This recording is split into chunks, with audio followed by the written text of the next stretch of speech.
Завтра впервые в Казани с концертом выступит мировой тенор Пласидо Доминго. Подготовка к премьерному концерту идет полным ходом.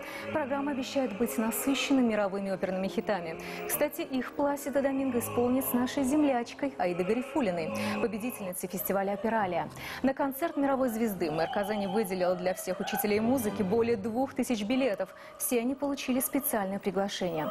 По словам маэстро, петь для таких зрителей будет особенно приятно. You should know it is for us, for singers, for musicians. И должен сказать, что для нас, для музыкантов, для артистов,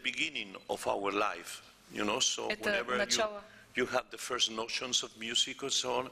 Is these people, these professors, these teachers that they have been артистическая жизнь начинается с этих людей. They have dedicated all their life to the world of music. Они посвящают всю жизнь этому творчеству.